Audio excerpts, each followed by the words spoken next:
So I got these pigs about 2 weeks ago.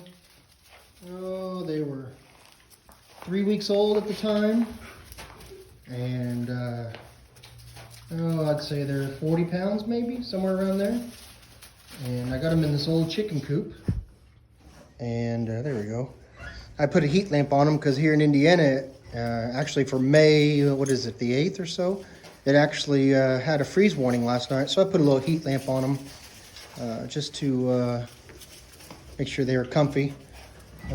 Here's the feeder that I use. I can put just about 500 pounds in there. And I was having trouble with them drinking out of the cup water. Only one of the 4 is pushing on the nipple there to get water. So I took it apart today. As you can see, I made a mess. And I put a nipple over here. And this is the first time that they're actually gonna pay attention to it. So I thought we'd watch and see. And actually, that's the one right there that knows how to use the cup water. So I'm hoping some of the others will figure it out.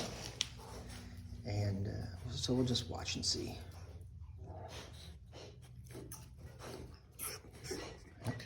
There we go. That one's learned already. So my watering system, just for everybody to see, it's kind of neat, I think.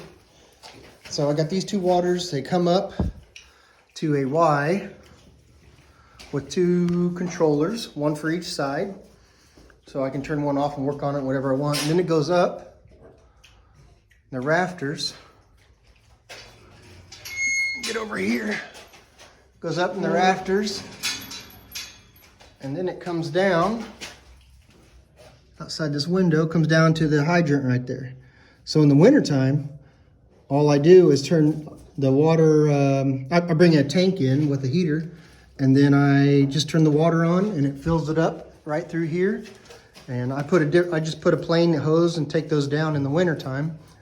And then whenever I turn the hose off outside, I unhook it and the gravity pulls what's water is left right there. And then it pushes it all the way down here. And that way the hose doesn't freeze at night. And it's ready for the next day or next whatever day I need to water them. So it looks like. I'm not a fan of these pig nipples, because they make a mess. But maybe I can play with the pressure and they can still get water, but less of a mess. That's all I got for now.